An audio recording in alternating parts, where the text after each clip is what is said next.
19వ కీర్తన 34వ వచనంలో రాయబడినటువంటి దేవుని వాక్యాన్ని మనం చదువుకుని కొద్ది నిమిషాలు దేవుని యొక్క వాక్యాన్ని మనం ధ్యానం చేద్దాం. దయచేసి బైబిల్ ఉన్న వారందరూ కూడా తెరచి దేవుని యొక్క వాక్యాన్ని చూడండి.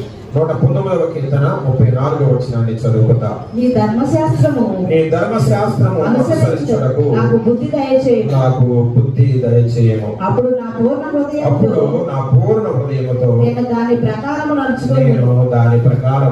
నడుచుకుంటాను. చాలా ఉదయకాల సమయంలో దేవుని వాక్యాన్ని మనం ధ్యానం చేయడానికి 119వ కీర్తన 34వ వచనంలో రాయబడినటువంటి దేవుని వాక్యాన్ని మనం చదువుకున్నాం. ఇక్కడ కీర్తనాకారుడు ఒక చక్కని ప్రార్థన ఆయన చేస్తూ ఉన్నాడు. నీ ధర్మశాస్త్రమును అనుసరించుటకు నాకు బుద్ధి దయచేయము. నీ ధర్మశాస్త్రమును అనుసరించుటకు నాకు బుద్ధిని దయచేయము అని ప్రార్థన చేస్తూ ఉన్నాడు. అప్పుడు నా పూర్ణ హృదయముతో నేను దాని ప్రకారముగా నేను నడుచుకుంటాను. రాజుల మొదటి గ్రంథం 3వ అధ్యాయం 7వ వచనంలో కూడా ఒక రాజు మనకు కనబడతాడు. మనందరికీ తెలిసినటువంటి రాజు ఆయన దావీదు కుమారుడైనటువంటి సొలొమోను. ఆయన కూడా తన యొక్క యవన కాలంలో రాజ్యాధికారాన్ని చేపట్టినప్పుడు దేవుని సన్నిధిలో ఇదే ప్రార్థన చేస్తాడు. నాకు నీ ప్రజలైనటువంటి మహా జనాంగములకు న్యాయము తీర్చడానికి నాకు బుద్ధి సాధలు గనక నాకు బుద్ధి దయచేయము అని దేవుని సన్నిధిలో ప్రార్థన చేస్తున్నాడు. ఎవరైనా సొలొమోను. 3వ అధ్యాయము రాజుల మొదటి గ్రంథం 12వ వచనాన్ని మనం చదువుకున్నప్పుడు ఎప్పుడైతే ఆ బుద్ధి నిమిత్తమై జ్ఞానము నిమిత్తమై దేవుని సన్నిధిలో సొలొమోను ప్రార్థన చేశాడో దేవుడు బుద్ధి వివేకము గల ఆత్మను దేవుడు ఆయనకు అనుగ్రహించాడట. ఈ రాజుల మొదటి గ్రంథం 4వ అధ్యాయం 29వ వచనం చదువుకున్నట్లయితే అక్కడ ఇంకొక మాట, చక్కని మాట మనకు కనబడుతూ ఉంటుంది. దేవుడు జ్ఞానమును బుద్ధిని వర్ణింప శక్యము కాని వివేచన గల మనస్సును సొలొమోనుకు దేవుడు దయచేశాడట. అందరి కూడా 2 చేతుల పైకెత్తి దేవునికి స్తోత్రం చెబుదాం. హల్లెలూయా, హల్లెలూయా. దేవుని బిడ్డలారా, ఇక్కడ ధర్మశాస్త్ర గ్రంథాన్ని అనుసరించడానికి నాకు బుద్ధి దయచేయమని కీర్తనాకారుడు 119వ కీర్తన 34వ వచనంలో ప్రార్థన చేస్తూ ఉన్నాడు. నీ ధర్మశాస్త్రమును అనుసరించడానికి నాకు బుద్ధి కావాలయ్యా. ఎందుకంటే నీవు అనుగ్రహించేటటువంటి ఆ బుద్ధి కనుక లేకపోతే నేను నీ ధర్మశాస్త్రమును అనుసరించలేను. నీవు కనుక నాకు నీ ధర్మశాస్త్రమును అనుసరించడానికి బుద్ధి దయచేస్తే నా పూర్ణ హృదయముతో దాని ప్రకారముగా నేను నడుచుకుంటాను అన్నాడు. ధర్మశాస్త్రమును అనుసరించుటకు బుద్ధి కావాలని కీర్తనాకారుడు ప్రార్థన చేశాడు. అయితే సొలొమోను అనుగ్రహించినట్లుగా దేవుని సన్నిధిలో మనం ఏం చేయాలన్నమాట? ప్రార్థన చేయవారమై ఉండాలి. దేవా నాకు బుద్ధిని అనుగ్రహించున్నాడు. పోయిన ఆదివారం మనం ధ్యానించాం కదా, బుద్ధిహీనులు ఎలాంటి నష్టాన్ని కష్టాన్ని ఎదుర్కొంటారు. కనుక బుద్ధిహీనులుగా మనం జీవించకుండా బుద్ధి కలిగిన వారంగా మనం బ్రతకాలి అంటే అది దేవుణ్ణి అడిగి మనం దానిని సంపాదించుకోవాలి. సామెతల గ్రంథం 2వ అధ్యాయం 11వ వచనంలో ఉన్నటువంటి వాక్య భాగాన్ని మనం చదువుకుంటే ఎందుకు ఈ బుద్ధి అంటే ఆ బుద్ధి మనల్ని కాపాడుతూ ఉందట. ఏం చేస్తుందంట? బుద్ధి మనల్ని కాపాడుతూ ఉంటుంది. 15వ అధ్యాయం 14వ వచనంలో సామెతల గ్రంథంలో మనం చదువుకుంటే బుద్ధిమంతుని మనస్సు జ్ఞానమును వెతుకుతుందట. బుద్ధి ఏం చేస్తుంది? మనల్ని కాపాడుతుంది. బుద్ధి కలిగినప్పుడు మన మనస్సు జ్ఞానమును వెతుకుతుందట. సామెతల గ్రంథం 19వ అధ్యాయం 8వ వచనంలో బుద్ధి సంపాదించుకున్నవాడు తన ప్రాణమునకు ఉపకారం చేసుకుంటాడట. ఏం చేసుకుంటాడు? ఈ బుద్ధి సంపాదించుకున్నవాడు తన ప్రాణమునకు ఉపకారం చేసుకుంటాడు. ఈ లోకంలో దేవుని బిడ్డలారా, దేవుని యొద్ద నుండి సంపాదించుకున్న బుద్ధి జ్ఞానములు గాక స్వబుద్ధి అని ఒకటి ఉంది. సామెతల గ్రంథం 3వ అధ్యాయంలో మనం చదువుకుంటాం కదా, నీ స్వబుద్ధిని నీవు ఆధారము చేసుకోవాలి. చాలా మంది ఏం చేస్తారంటే తమ స్వబుద్ధిని ఆధారం చేసుకుని ఏం చేస్తా ఉంటారట? నీ స్వబుద్ధిని ఆధారము చేసుకొనక నీ పూర్ణ హృదయముతో యెహోవా యందు నమ్మిక ఉంచుము. నీ ప్రవర్తన అంతటి యందు ఆయన అధికారమునకు ఒప్పుకొనుము. అప్పుడు ఆయన నీ త్రోవలను ఏం చేస్తాడు? ఆయన సరళం చేస్తాడు. దేవుని స్తోత్రం చెప్పండి. హల్లెలూయా. బుద్ధి లేకుండా ఎవరు ఈ లోకంలో ఉండరు, జ్ఞానం లేకుండా ఉండరు. అంటే ఇదేమన్నా ఉంటారా? స్వబుద్ధి అన్నమాట. అంటే సొంతగా మనకు ఉన్నటువంటి బుద్ధి. దేవుడి ఈ బుద్ధి మనల్ని ఏం చేస్తా ఉంటదంటే దేవుడికి దూరం చేస్తా ఉంటది. ఈ దినాల్లో చాలా మంది తమ స్వబుద్ధిని ఆధారం చేసుకొని బ్రతకడానికి అలవాటు పడ్డారు. దేవుడు తమకు ఇచ్చినటువంటి ఆ యొక్క బుద్ధిని సంపాదించుకోకుండా ఈ స్వబుద్ధిని ఆధారం చేసుకొని బ్రతుకుతూ వారు ఏదేదో సంపాదిస్తూ ఉన్నట్లుగా, సమకూరుస్తూ ఉంటున్నట్లుగా, సంతోషిస్తున్నట్లుగా, సుఖభోగాలు అనుభవిస్తున్నట్లుగా అనేక మంది భ్రమపడతా ఉంటారు. కానీ దేవుని వాక్యం చెప్తున్న మాట ఏంటంటే నీ స్వబుద్ధిని నీవు ఆధారము చేసుకోవద్దు. నీవు స్వబుద్ధిని ఆధారం చేసుకోవాలి. నాకు బుద్ధి లేదా, జ్ఞానం లేదంటే నాకు బుద్ధి లేకుండా నేను ఎట్లా చదువుకుంటున్నా, బుద్ధి లేకుండా ఈ పనులన్నీ ఎట్లా చేస్తున్నా, బుద్ధి లేకుండా ఎంత సంసారాన్ని ఎట్లా నేను చక్కదిద్దుకుంటున్నా అని చాలా మంది అనవచ్చు. కానీ దేవుని వాక్యంలో రాయబడిన మాట ఏంటంటే అది నీ స్వబుద్ధిని నీవు ఆధారం చేసుకోక యెహోవా యందు భయభక్తులు కలిగి లేక ఆయన యందు నమ్మకం ఉంచు. అప్పుడు ఆయన నీ త్రోవలను సరళము చేస్తాడు.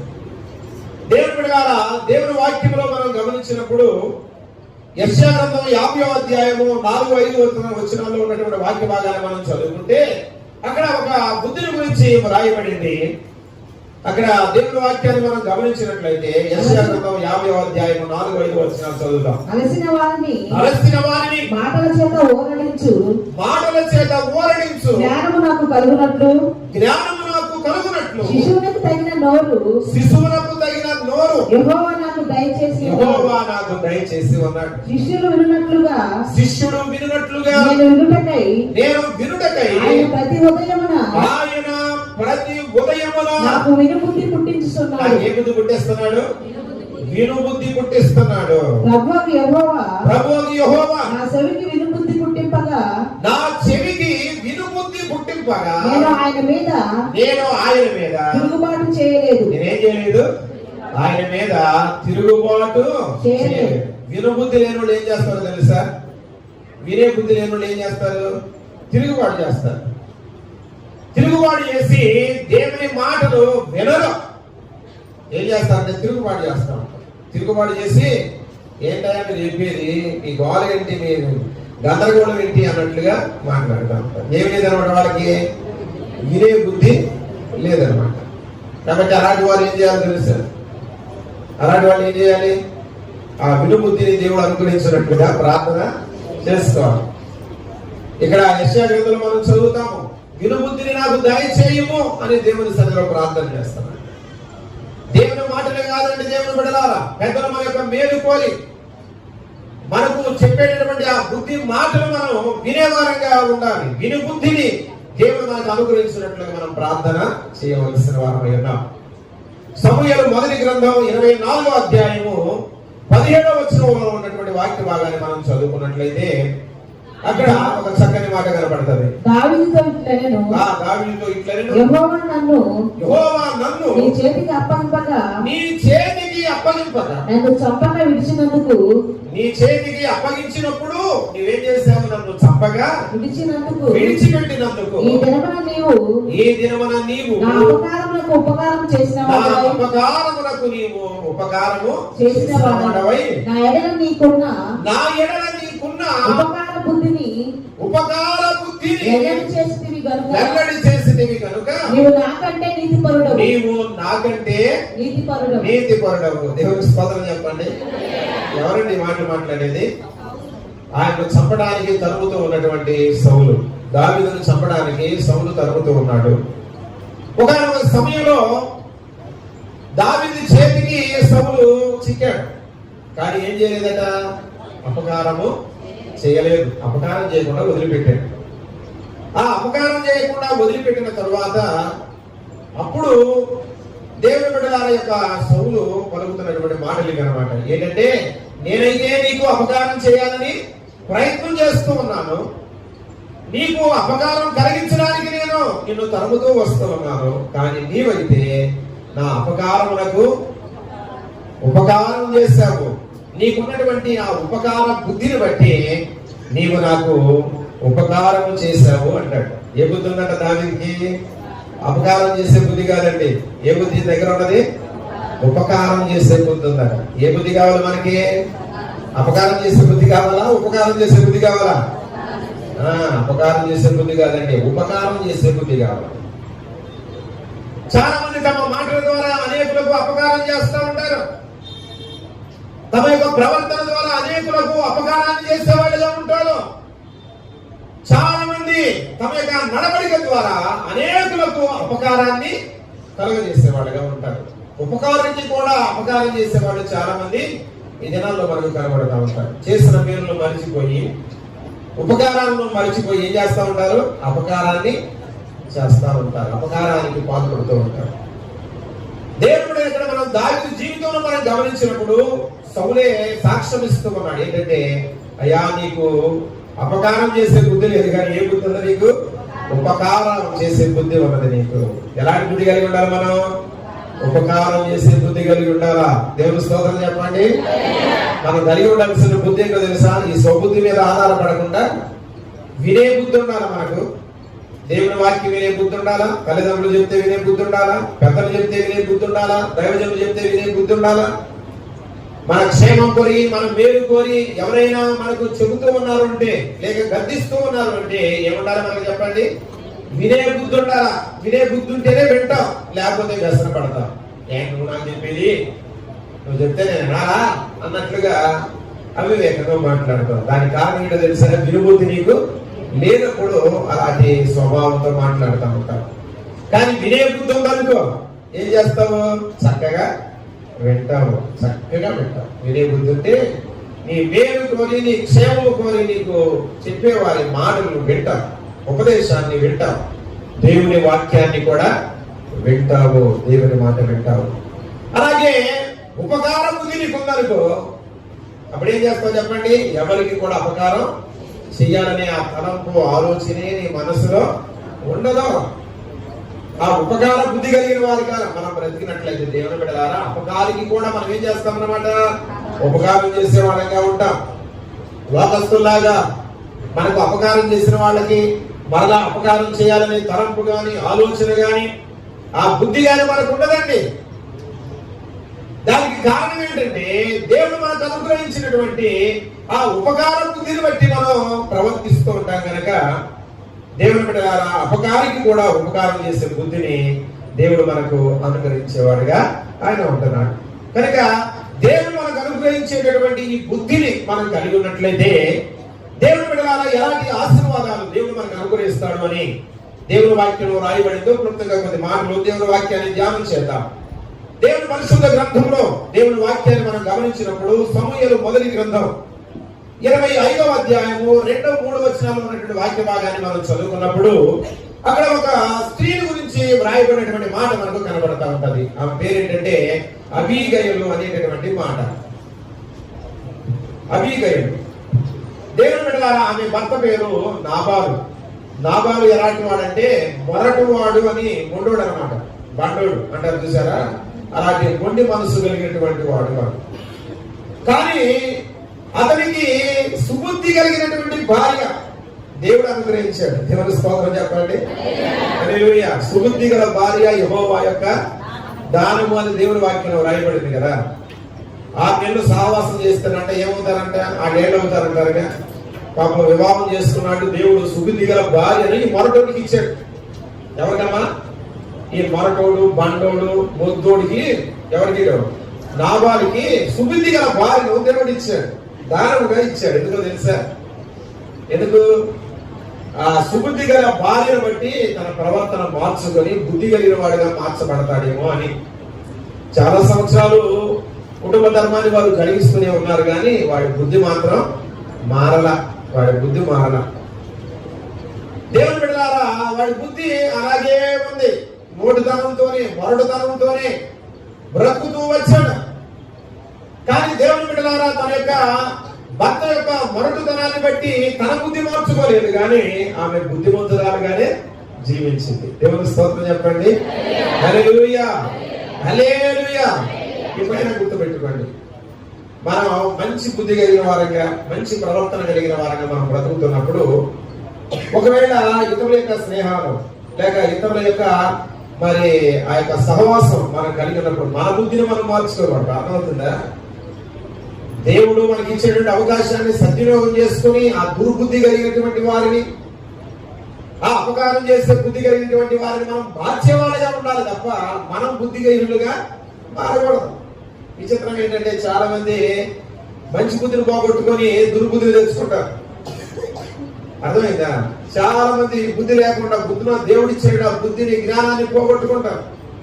అలా పోగొట్టుకోకూడదండి. అర్థమవుతుందా? అలా పోగొట్టుకుంటే దేవుడు నీ పట్ల చూపినటువంటి కృపను దూరం చేసుకుంటాం అన్నమాట. కనుక దేవుడు బిడ్డలారా, ఈ మొరటి వాడైనటువంటి నాబాలుతో ఈ యొక్క అబీగయలు కుటుంబ ధర్మాన్ని జరుగుతూ ఉంది. కానీ దేవుని బిడ్డలారా తన భర్తతోనే ఉంటూ తన బుద్ధిని మాత్రం జాగ్రత్తగా కాపాడుకుంటుంది. బుద్ధిమంతురాలుగానే జీవిస్తా ఉంది. ఆ బుద్ధి కలిగినటువంటి ఆ యొక్క అబీగయలు చేసినటువంటి పని ఏంటో తెలుసా? ఈ మొరటివాడైనటువంటి ఈ నాబాలు దావీదును తృణీకరించి మాట్లాడతాడు. అవసరంలో ఉన్నప్పుడు సహాయం చేయకుండా, సహాయం చేసే స్థితిలో తాను ఉన్నప్పటికీ కూడా దావీదు అతని అనుచరులు చేసినటువంటి మేలును మరిచిపోయి అతనిని తృణీకరించి మాట్లాడతాడు. నిర్దయంగా మాట్లాడుతూ ఉంటాడు. ఎంత కోపాన్ని రేపేటట్లుగా మాట్లాడాడు అంటే దావీదుకే చాలా కోపం వచ్చేసింది. తన పని వారితో యుద్ధం చేయడానికి ఆయుధాలు ధరించమన్నాడు. దేవుని బిడ్డలారా ఒక తీర్మానం చేసేసాడు దావీదు. ఏంటో తెలుసా? మనం ఎంతగా ఆయనకు ఉపకారం చేశామో, ఎంతగా మనం మేలు చేశామో, నాబాలు అతని యొక్క కాపర్లకు, అతని యొక్క మందలకు నష్టం రాకుండా, అతనికి ఇబ్బంది కలగకుండా, అతని ముక్కు మొహం మనకు తెలియకపోయినా ఎంతో మనం దేవుడు మనకి ఇచ్చేటువంటి ఆ ఉపకారం బుద్ధిని బట్టి ఉపకారం చేశాము, మేలు చేసి పెట్టాము. అయితే చేసిన మేలులన్నీ కూడా మరిచిపోయి, చేసిన ఉపకారం అంతా మరిచిపోయి ఈ రోజున నిర్దయంగా మాట్లాడాడు, నిర్లక్ష్యంగా మాట్లాడుతూ వచ్చాడు. దావీదు ఎవడు అని అంటూ దేవుని బిడ్డలారా తృణీకరిస్తూ మాట్లాడాడు. కాబట్టి ఈ రోజున ఆ నాబాలును అతనికి ఇంట ఉన్నటువంటి సంతతంతరిని కూడా నేను ఏం చేస్తాను, నిర్మూలన చేస్తానన్నట్లుగా తీర్మానం చేసుకుని బయలుదేరాడు. ఆ సంగతి దేవుని బిడ్డలారా బుద్ధి కలిగినటువంటి ఈ యొక్క అబీగయలకు వినబడింది. వెంటనే తన పరివారాన్ని సిద్ధపరచుకొని, ఆహార పదార్థాలను సిద్ధపరచుకొని, దేవుని బిడ్డలారా ఈ నాబాలు కుటుంబం మీద దాడి చేయడానికి సిద్ధపడినటువంటి దావీదు అతని అనుచరుల దగ్గరకు వచ్చి క్షమాపణ అడిగి దేవుని బిడ్డలారా అక్కడ దావీదును శాంతపరిచింది. అందుకని ఇక్కడ ఆమె గురించి దావీదు ఏం మాట్లాడతాడు అంటే 33వ వచనంలో ఉన్నటువంటి వాక్య భాగాన్ని మనం చదువుకున్నట్లయితే, నేను పగ తీర్చుకొనకుండాను, నేను పగ తీర్చుకొనకుండా ఈ దినమున ప్రాణము తీయకుండా నన్ను ఆపినందుకై నేను ఆశీర్వాదం పొందుదువు గాక. ఏం పొందుతావు? నీవు ఆశీర్వాదము పొందుతావు గాక. నీవు చూపిన బుద్ధి విషయమై నీకు ఆశీర్వాదము కలుగును గాక. నీకు ఏమొస్తుంది చెప్పండి? నీకు ఆశీర్వాదము వచ్చును గాక. అందరికి కూడా రెండు చేతుల పైకి ఎత్తి దేవునికి స్తోత్రం చెబుతాము. హల్లెలూయా, హల్లెలూయా. బుద్ధి కలిగిన వారు ఏం సంపాదించుకుంటారు తెలుసా? ఏం సంపాదించుకుంటారు? ఆశీర్వాదాన్ని సంపాదించుకుంటారు. చెప్పండి మాట అందరూ కూడా. బుద్ధి కలిగిన వారు ఏం సంపాదించుకుంటారు? ఆశీర్వాదాన్ని సంపాదించుకుంటారు. బుద్ధి లేని వాళ్ళు ఉన్న ఆశీర్వాదాన్ని కూడా పోగొట్టుకుంటారు, శాపాన్ని మూడబెట్టుకుంటూ ఉంటారు. దేవుని బిడ్డలారా ఇక్కడ అబీగయలు చేసినటువంటి ఒక గొప్ప పని ఏంటంటే దేవుడు తనకి ఇచ్చినటువంటి బుద్ధిని బట్టి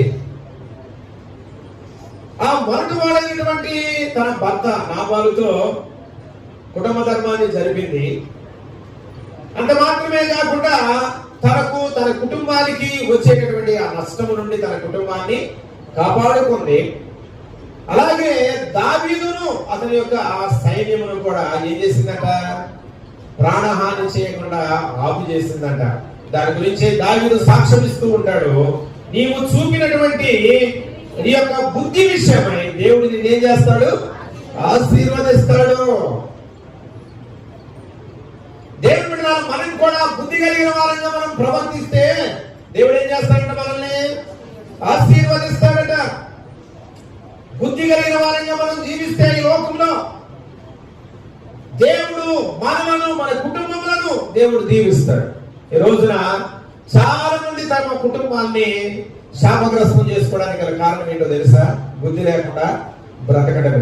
జ్ఞానవంతురాలు తన ఇల్లు కట్టుకొను, మూఢురాలు తన చేతులతో తన ఇల్లు ఏం చేస్తుంది? ఓడబెట్టుకుంటాడు. కాబట్టి ఈ దినాల్లో అనేక కుటుంబాల్లో నెమ్మది, సమాధానము, సంతోషము లేకపోవడానికి గల కారణం ఏంటో తెలుసా? జ్ఞానము లేక బుద్ధి లేకపోవడమే. సమాధానం లేని పరిస్థితి.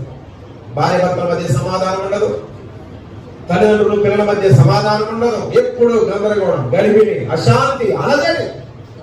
దానికి కారణం ఏంటో తెలుసా? బుద్ధి కలిగి ప్రవర్తించిన వాళ్ళకి చాతకావడం లేదనమాట, బుద్ధి లేదనమాట. అందుకని దేవుని బిడ్డలారా, వారు కుటుంబాలను నరకప్రాయం చేసుకుంటా ఉంటారు. కనుక భర్తతో ఎలా ప్రవర్తించాలో బుద్ధి కలిగినటువంటి స్త్రీ భర్తతో జాగ్రత్తగా ప్రవర్తిస్తా ఉంటది. భర్త తన భార్యను ప్రేమగా చూసుకుంటూ ఉంటాడు. ఆ కుటుంబాల్లో కలతలు అనేవి ఉండవు. అలాగే తల్లిదండ్రులకు ఎలాంటి విధేయత కలిగి జీవించాలో ఆ బుద్ధి కలిగినటువంటి పిల్లలు చక్కగా ప్రవర్తిస్తారు. అందును బట్టి తల్లిదండ్రులు ఆ బిడ్డను బట్టి ఏం చేస్తారు? సంతోషించేవారిగా ఉంటారు. అలాగే భార్యతో ఎలా ప్రవర్తించాలో, భార్యను ఎలా సంతోషపెట్టాలో, లేక ఎలా చూసుకోవాలో ఆ బుద్ధి కలిగినటువంటి పురుషులు ఏం చేస్తారు చెప్పండి? బుద్ధి కలిగి ఉన్నందువలన తమ భార్యలను ఇబ్బంది పెట్టకుండా ఉంటారు. అందును బట్టి భార్యలు ఏం చేస్తారనమాట?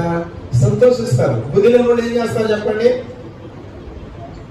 భార్యను దుఃఖపెట్టే వాళ్ళగా ఉంటారు. చేయకూడని పనులు చేస్తా, అనకూడని మాట్లాడుతా, ప్రవర్తించకూడని రీతిలో ప్రవర్తిస్తా, చెప్పినా కూడా వినకుండా దేవుడు కూడా అనేక మంది పురుషులు దేవుడు తమకు ఇచ్చేటువంటి బాధ్యతను ఇబ్బంది పెట్టేవాళ్ళు, బాధ పెట్టేవాళ్ళు ఉన్నారు చాలా మంది తమ యొక్క ప్రవర్తన ద్వారా. అలాగే చాలా మంది స్త్రీలు ఆ తమ యొక్క బుద్ధిహీనతను బట్టి భర్తలకు ఇబ్బంది కలిగించే స్త్రీలు కూడా చాలా మంది ఉన్నారు. కారణం ఏంటో తెలుసా? బుద్ధి లేదు. అందుకని అంటారు, బుద్ధి లేదా?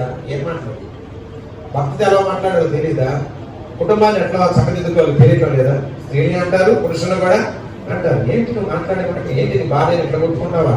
నీ బుద్ధి ఉందా? ఏంటి అట్లా కొట్టేవంటారా? అంటారా? అంటారుగా. ఇష్టం వచ్చినట్టు ఏంటమ్మా ఏం మాట్లాడి భర్త నేను చూడకుండా నోటికి వచ్చినట్టుగా మాట్లాడుతుంది, నీ బుద్ధి లేదా అంటారా? కాబట్టి దేవుడు బుద్ధి కలిగిన ఏం చేసుకుంటారు? కుటుంబాన్ని సంతోషమయంగా చేసుకుంటారు. బుద్ధిహీనులు ఏం చేసుకుంటారు? కుటుంబాన్ని నరకప్రాయం చేసుకుంటారు. కనుక బుద్ధి కలిగిన వారిని దేవుడు ఏం చేస్తాడంట? ఆశీర్వదిస్తాడు. బుద్ధి కలిగిన వారిని దేవుడు ఆశీర్వదిస్తాడు. ఇక్కడ అబీగయులు ఎంత ఆశీర్వాదాన్ని పొందిందో తెలుసా? ఎంత ఆశీర్వాదం! ఆ మరటోడికి భారీగా కొంతకాలం జీవించాల్సి వచ్చింది. కానీ తనకున్నటువంటి ఆ మంచి బుద్ధిని బట్టి, ఆ సుబుద్ధిని బట్టి ఆ నాబాలు చనిపోయిన తర్వాత దావీదు ఆమెను తనకు భార్యగా చేసుకున్నాడు. దేవుని స్తోత్రం చెప్పండి. హల్లెలూయా. ఈ నాబాలు ధనవంతుడే గాని దావీదు ఎవరు చెప్పండి? రాజు అన్నమాట. సింహాసనాన్ని అధిష్ఠించిన గొప్ప రాజు. అతనికి భార్యగా చేయబడింది ఆమె. చరిత్రలో నిలిచిపోయింది. కాబట్టి ఎంత ఆశీర్వాదం అండి, ఎంత ఆశీర్వాదం! మరొకడికి భార్యగా బ్రతికినటువంటి నా యొక్క అబీగయలు ఏమైపోయింది? తాను చూపినటువంటి ఆ యొక్క సుబుద్ధిని బట్టి రాజు గారికి భార్య అయిపోయింది. ఎంత దీవించబడిందో, ఎంత దీవించబడింది! కనుక దేవుని బిడ్డలారా, బుద్ధి కలిగిన వారికి దేవుడు ఆశీర్వాదాన్ని అనుగ్రహిస్తాడు. రెండవదిగా మనం గమనించినప్పుడు సమూయేలు మొదటి గ్రంథం 18వ అధ్యాయం 14వ వచనంలో ఉన్నటువంటి వాక్య భాగాన్ని మనం చదువుకుంటే అక్కడ ఒక చక్కని మాట మనకు కనబడతా ఉంటుంది. మరియు దావీదు సమస్త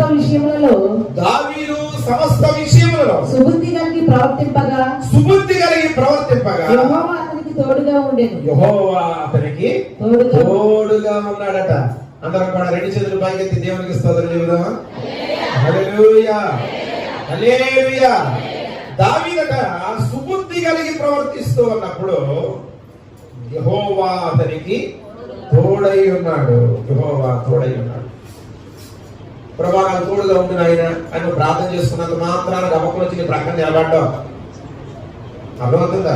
ఎప్పుడు ఈ ప్రార్థన చేస్తాను, పనికి వెళ్ళినా, లేకపోతే పండుకునేటప్పుడైనా, లేక ప్రయాణం చేసేటప్పుడైనా ఈ ప్రార్థన చేస్తాను. ఏమా ప్రభా నాకు తోడుగా ఉందయ్యా, క్షేమకరమైన ప్రయాణం దయచేయమని ప్రయాణం చేసేటప్పుడు ప్రార్థన చేసుకుంటాం, పనికి వెళ్ళేటప్పుడు ప్రార్థన చేసుకుంటాం, ప్రభా తోడుగా ఉండాలి, మంచిదే. కానీ దేవుని బిడ్డలారా, ఊరికి నువ్వు నోటితో ఆ మాటలు వల్లించినంత మాత్రాన దేవుడు నీకు తోడుగా ఉంటాడు. కానీ ఎప్పుడు దేవుడు నీకు తోడుగా ఉంటాడంట? ఎప్పుడమ్మా? సుబుద్ధి కలిగి నువ్వు ప్రవర్తించే వ్యక్తిగా ఉంటే దేవుడు నీకు తోడుగా ఉంటారన్నాడు. అర్థమవుతుందా? ఏ బుద్ధి కలిగి? చెడ్డ బుద్ధి ఉంటే దేవుడు నీకు తోడుగా ఉండడం, దుర్బుద్ధి ఉంటే దేవుడు నీకు తోడుగా ఉండడం. నీ సుబుద్ధిని ఆధారం చేసుకుని బ్రతుకుతా ఉంటే దేవుడు నీకు తోడుగా ఉండడం. దేవుడు నీకు తోడుగా ఉండాలి అంటే ఏమి కలిగి ఉండాలి? నువ్వు చెప్పండి. సుబుద్ధి కలిగి ఉండాలా? ఇక్కడ దావీదట సుబుద్ధి కలిగి ప్రవర్తిస్తున్నాడంట. అందుకనే ఏం చేస్తున్నాడు అక్కడ? యెహోవా అతనికి తోడుగా ఉన్నాడు. యెహోవా తోడుగా ఉన్నాడు. ఒక వ్యక్తికి దేవుడు తోడుగా ఉంటే ఎంత దీవించబడతాడో మనకు తెలుసు కదా కదండి. ఒక మనిషి తోడుగా ఉంటే ఎంత ధైర్యం. దేవుడే తోడుగా ఉంటే దేవుని బిడ్డలారా ఎంత ఆశీర్వాదమో కదా. దేవుడు తోడుగా ఉన్నాడు. దావీదు సింహాన్ని చంపగలిగాడు అంటే తన శక్తిని బట్టి కాదండి, దేవుడు అతనికి తోడుగా ఉన్నాడు కనుకనే. దావీదు ఎలుగు బట్టిని చంపగలిగాడు, దానికి కారణం ఏంటో తెలుసా? దేవుడు ఆయనకి తోడుగా ఉన్నాడు కనుకనే. దావీదు గొల్యాతును చంపాడు, దానికి కారణం ఏంటో తెలుసా? దేవుడు ఆయనకి తోడుగా ఉన్నాడు. దేవుడే యుద్ధం చేశాడు. వాస్తవానికి ముందు నుంచి ఒడిశలతో కొడితే వెనకబడాలా ముందుకు పడాలా? వెనకబడాలి. కానీ దేవుడు వాక్యంలో రాయబడిన మాటలో తెలుసా? గొల్యాతు వార్ల పడ్డాడని ఆ వాక్యంలో. అంటే ఏంటనమాట? ఇసిరింది దావీదు అన్నట్లుగానే కనపడుతుంది, కానీ ఒడిశల వెనకాల తల్లి దేవుడు తెలుసా? దేవుడు తగ్గాడు వెనకాల నుంచి, అందుకనే వార్ల పడ్డాడు. అర్థమవుతుందా? కాబట్టి దావీదు ఆ యొక్క గొల్యాతును జయించడానికి గల కారణం ఏంటో తెలుసా? దేవుడు అతనికి తోడుగానే ఉన్నాడు. అందుకని దేవుని బిడ్డల దావీదు 40 సంవత్సరాలు ఇశ్రాయేలును పరిపాలన చేసినట్లుగా దేవుని వాక్యాలు మనం చదువుతాము. కానీ ఏ యుద్ధానికి వెళ్ళినా దేవుడు గొప్ప విజయాన్ని దేవుడు దావీదుకి అనుగ్రహించాడు. దేవుని స్తోత్రం చెప్పండి. హల్లెలూయా. గొప్ప విజయాన్ని, గొప్ప విజయం. కారణం ఏంటో తెలుసా? దేవుడు ఆయనకు తోడుగా ఉన్నాడు. నిజంగా మనకు కూడా దేవుడు తోడుగా ఉంటే ఎంత దీవెనకి, ఎంత ఆశీర్వాదం. ఆయన తోడు లేకపోతే మన జీవితాలు ఎంతో దుర్భరంగా ఉంటాయి. కనుక ఆయన తోడు కలిగిన వారంగా ఉంటాం. నీ తోడు లేక, నీ ప్రేమ లేక, ఇలలో నా ఏ ప్రాణి నిలువలేదు. నీ తోడు లేక, నీ ప్రేమ లేక, ఇలలో నా ఏ ప్రాణి నిలువలేదు.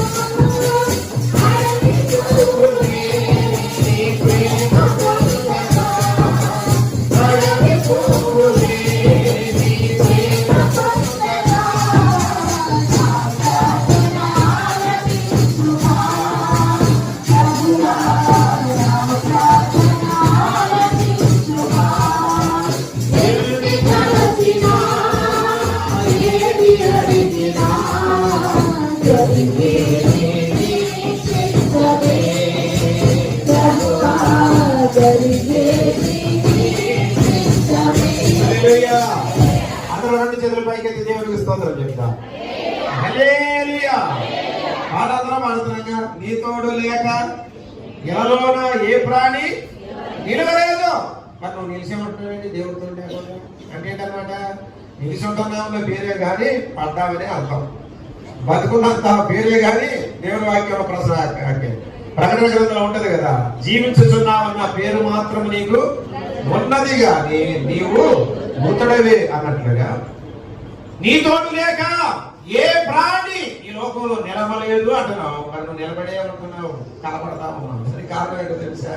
ఊరికి అనుకుంటున్నావు అన్నావు, కానీ వాస్తవానికి దేవుడి తోడు నీకు లేదు. దేవుడి తోడు నీకుంటే దేవుని బిడ్డలారా, దేవుడు నిన్ను ఎంతగానో దీవిస్తాడు. గొప్ప విజయాలు దేవుడు నీకు అనుగ్రహిస్తాడు.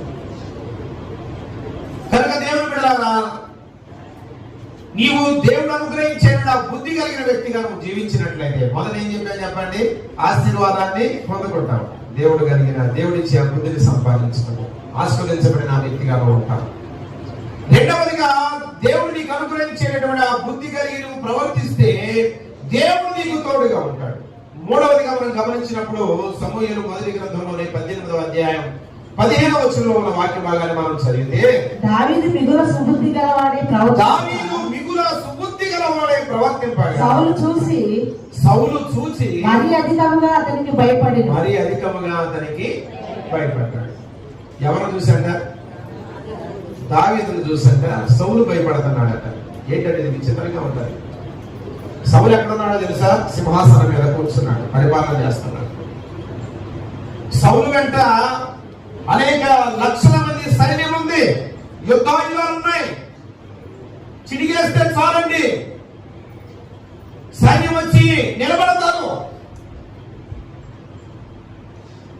అలాంటి సౌలు ఎవరికి భయపడుతున్నాడు? అప్పటికి ఇంకా సింహాసనం మీద దావీదు కూర్చున్నట్ల దేవుడు ఒక సామాన్యమైనటువంటి జీవితంలో కొనసాగుతున్నాడు. దావీదును చూసి ఏమవుతున్నాడంట? భయపడిపోతున్నాడంట. ఎవరో సౌలు భయపడిపోతున్నాడు. ఇదే విచిత్రంగా కనిపిస్తుంది కదా. వాస్తవానికి ఎవరు భయపడాలి? కత్తి పట్టుకొని ఎవడబడుతున్నాడుగా. ఎవరు? సౌలు దావీదును చెప్పడానికి. ఇప్పుడు భయం ఎవరికి రావాలా? సపోడిగా భయం ఉండేది చచ్చోడు. ఎవరికి భయపడతామా? చచ్చేవాడికి భయపడదా? చనిపోడికి భయపడదా? చనిపోడికి భయం ఉంటే ఎందుకు చంపుతాడు? చంపడగా. కానీ ఇప్పుడు చంపడానికి బయలుదేరుడికి ఏమో భయం వేస్తున్నాడు, చచ్చేవాడేమో ధైర్యంగా ఉన్నాడు. దానికి కారణం ఏంటో తెలుసా? దావీదంట సుబుద్ధి కలిగి ప్రవర్తించడం చూసినప్పుడు దేవుని బిడ్డలారా సౌలు భయపడుతూ ఉన్నాడట. నువ్వు కూడా సుబుద్ధి కలిగి ప్రవర్తించేవనుకో, అర్థమవుతుందా? నీ శత్రువులు ఏమవుతారో తెలుసా? నీకు భయపడిపోతారు. దేవుని బిడ్డలారా నీ సుబుద్ధిని బట్టి, నీ యొక్క ప్రవర్తన బట్టి భయపడిపోతారు. అమ్మో అందరికి జాగ్రత్తగా మాట్లాడాలి. ఎక్కబెడితే అక్కడ మాట్లాడితే ఊరుకో. ఇప్పుడు నీ యొక్క బుద్ధిని బట్టి. అలా కాకుండా వాళ్ళతో ఏకీభవించి మాట్లాడేటటువంటి దుర్బుద్ధిని పొందనుకో, దీన్ని బట్టి ఎవరు కూడా భయపడరు. వాళ్ళు ఇష్టం వచ్చినట్టుగా మాట్లాడుతూనే ఉంటారు. నువ్వు జాగ్రత్తగా ప్రవర్తించే వ్యక్తి అయితే అనుకో, అజాగ్రత్తగా వాళ్ళు ఇష్టం వచ్చినట్టుగా ప్రవర్తించే వాళ్ళని చూడగానే జాగ్రత్త అయిపోతారు. ఎందుకో తెలుసా? నువ్వు అట్లాంటి అవివేకమైనటువంటి ప్రవర్తన ఒప్పుకోవు కనుక నీ సుబుద్ధిని బట్టి వాడు ఏం చేస్తారు? భయపడిపోతారు. జాగ్రత్త. కాబట్టి దేవుని బిడ్డలారా ఇక్కడ దావీదు సుబుద్ధి కలిగి ప్రవర్తిస్తూ ఉంటేనంట ఎవరు భయపడుతున్నాడు? సౌలు భయపడుతున్నాడట. దేవుని స్తోత్రం చెప్పండి. అంటే తరమబడుతూ ఉన్నప్పటికీ కూడా దావీదు ధైర్యం కలిగి జీవిస్తూ ఉన్నాడు. తరుముతూ ఉన్నటువంటి సౌలు అయితే భయపడుతూ ఉన్నాడు. కాబట్టి దేవుని బిడ్డలారా దేవుడు గొప్ప ధైర్యం ఆయన మనకు అనుగ్రహిస్తాడు సుబుద్ధి కలిగి జీవించేటప్పుడు. సుబుద్ధి కలిగి జీవించేటప్పుడు ఏమి ఇస్తాడు చెప్పండి? ధైర్యాన్ని ఇస్తాడు, ధైర్యం ఇస్తాడు దేవుడు. ఆ పిరికితనం అనేది మనలో ఉండదు. నువ్వు సరైన మాటలు మాట్లాడుతున్నావు, పిరికితనం ఉండదా? ఉండదు. చక్కగా ప్రవర్తిస్తున్నావు, నువ్వు భయపడతావా? భయపడవు. ఎప్పుడు నీకు పిరికితనం ఆవరిస్తుందంటే ఎప్పుడైతే చెడ్డమని చేస్తావో, చెడ్డ మాటలు మాట్లాడతావు, పిరికితనం అనేది నీలోకి వచ్చేస్తుంది. సాంఖ్యంలో 28వ అధ్యాయం మనం చదువుకుంటాం కదా, దుష్టుడు ఎవరు తరమకుండానే పారిపోతాడట, నీతిమంతుడైతే ధైర్యంగా సింహం వలె ధైర్యంగా ఉంటారు. అంటే నీతిమంతులకు ఎవరు అనమాట? బుద్ధి కలిగి ప్రవర్తించేవాడు. వాళ్ళేగా నీతిమంతులు అని చెప్పుకునేది మనం. కాబట్టి బుద్ధి కలిగి జీవించే వాళ్ళు ధైర్యంగా ఉంటారు. బుద్ధిహీనులుగా ఈ లోకంలో జీవించే వాళ్ళు ఏం చేస్తారు చెప్పండి? పిరికితనంతో భయముతో తలడిల్లిపోతా ఉంటారు. కాబట్టి దేవుని బిడ్డలారా స్వబుద్ధి ఆధారం చేసుకోకుండా మంచి బుద్ధి కలిగి నువ్వు జీవిస్తున్నావు అనుకో, దేవుడు ఏమి ఇస్తాడనమాట? నీకు ధైర్యమును ఆయన అనుగ్రహిస్తారు. ఎదుటనున్న శత్రువు ఎంత గొప్పదైనప్పటికీ కూడా దానికి భయపడకుండా, నీకున్నటువంటి సమస్య ఏదైనప్పటికీ కూడా భయపడకుండా నీకున్నటువంటి ఇబ్బంది ఎలాంటిదైనా సరే భయపడకుండా ధైర్యంగా బ్రతకడానికి దేవుడు నీకు ఆ శక్తిని ఆయన అనుగ్రహిస్తాడు. దేవుని స్తోత్రం చెప్పండి. హల్లెలూయా. నీకున్నటువంటి వ్యాధి ఎంత ఘోరమైందైనా, నీ బాధ ఎలాంటిదైనా, నీ పరిస్థితులు ఎంత భయానకంగా ఉన్నప్పటికీ కూడా నీవు బుద్ధి కలిగినటువంటి వ్యక్తిగా ఉన్నావనుకో, దేవుడు ఏం చేస్తాడన్నమాట, ఆ ధైర్యాన్ని దేవుడు ఇస్తాడు. ఆ ధైర్యాన్ని ఇస్తాడు. అంతే తప్ప నిరాశ నిస్పృహకు కుంగి చేసి నువ్వు పిరికితనానికి దిగజారిపోయి చేయకూడనటువంటి కార్యాలు చేయడానికి లేక ఈ ఆత్మవ్యూనత భావంతో అశాంతితో బ్రతకడానికి నీవు ఒప్పుకోవన్నమాట. ఈ బుద్ధి కలిగిన వాళ్ళకి ఏముంటుందంటే ధైర్యం ఉంటుంది అనమాట. ధైర్యం ఉంటుంది కనుక ఏ సమస్య అయినా, ఏ ఇబ్బంది అయినా భయపడకుండా ధైర్యముగా నిబ్బరంగా బ్రతికేటటువంటి ఆ కృప దేవుడు ఇస్తాడు. ఇప్పుడు 3 విషయాలు చెప్పారు కదా. బుద్ధి కలిగి జీవించే వాడికి ఏమేమి దొరుకుతాయి అంట? ఒకటి, బుద్ధి కలిగి జీవించే వాళ్ళను దేవుడు ఆశీర్వదిస్తాడు. రెండవది, బుద్ధి కలిగి జీవించే వాళ్ళకు దేవుడు తోడుగా ఉంటాడు.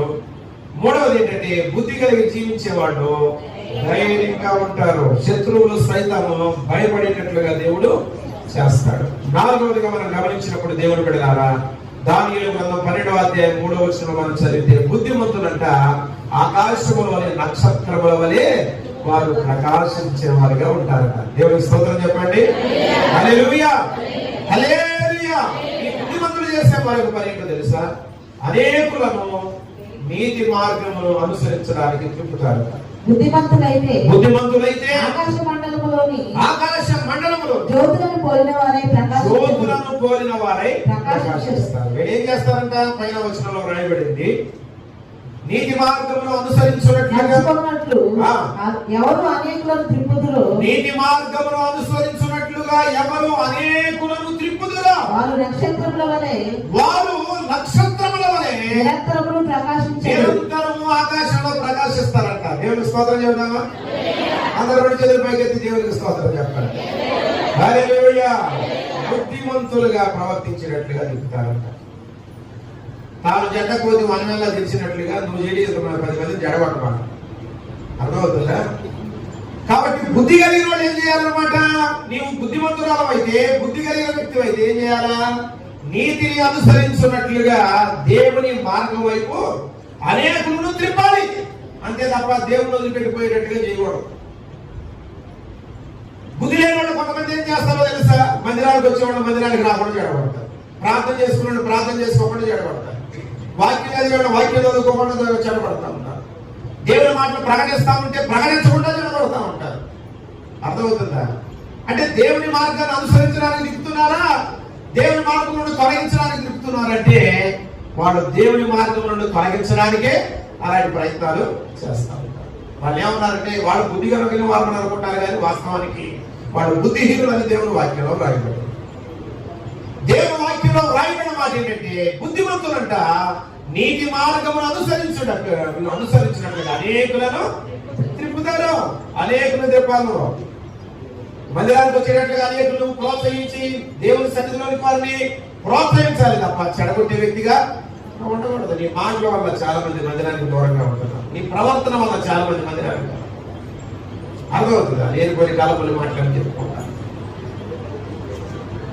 అర్థమవుతుంది? నేను కొన్ని చెప్పుకోండి. కనుక దేవుని జాగ్రత్త.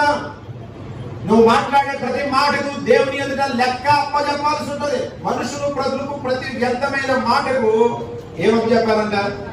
లెక్క అప్పచెప్పాలా? నేను సాకుగా చెప్పాను, శివులో చెప్పాను అనుకుంటున్నావు, కానీ అది మైకులో అది ఎక్కువ పెట్టి మోగినట్లుగా మోగింది ఒక రోజు నువ్వు మాట్లాడిన మాట. జాగ్రత్త.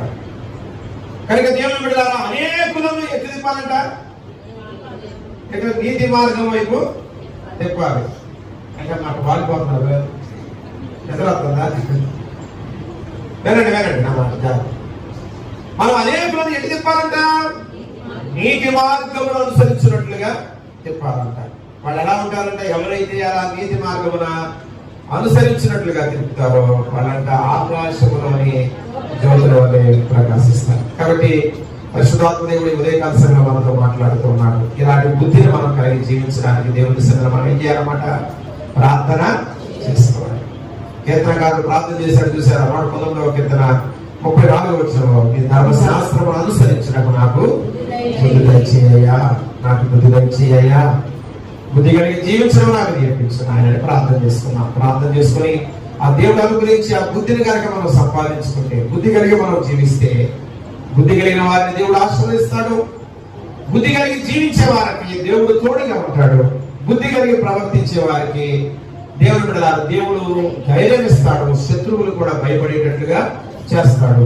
బుద్ధి కలిగి జీవించే వారు ఆకాశంలోని జ్యోతుల వలె ప్రకాశిస్తారు.